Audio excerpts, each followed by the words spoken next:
by its number and amount paid.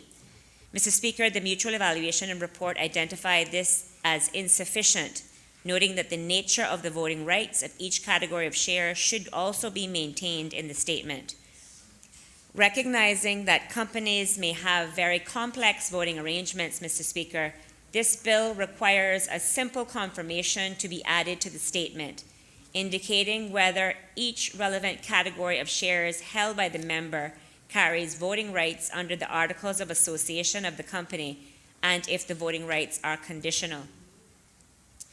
Mr. Speaker, the intent of the CFATF recommendation is to allow competent authorities inspecting the register of members of a company to identify which members have the ability to control the actions of the company. Though this change is technical in nature, Mr. Speaker, it is required for competent authorities to effectively monitor and supervise entities for AML-CFT purposes. Mr. Speaker, a transitional period has been added to the bill that allows registered offices to comply with this requirement, given the new obligation that the bill will impose. Mr. Speaker, Section 55 of the Companies Law currently directs companies to notify the register within 60 days of any changes of directors and officers.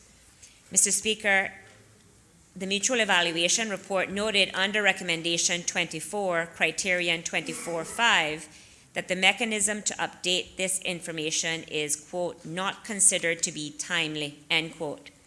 And further, jurisdictional comparison conducted by the Department of Financial Services confirms that the 60-day time frame provided in the Companies Law is outside of what is provided by other jurisdictions.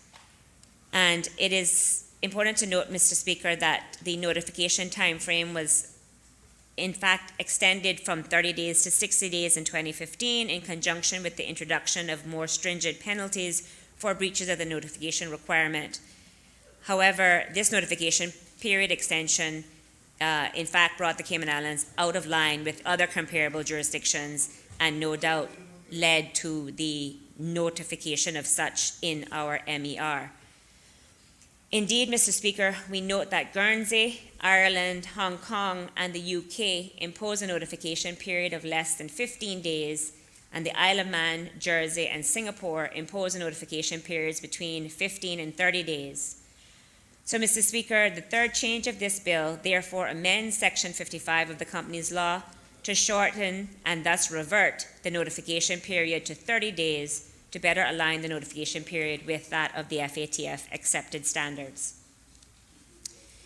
Mr. Speaker, the fourth change in the bill relates to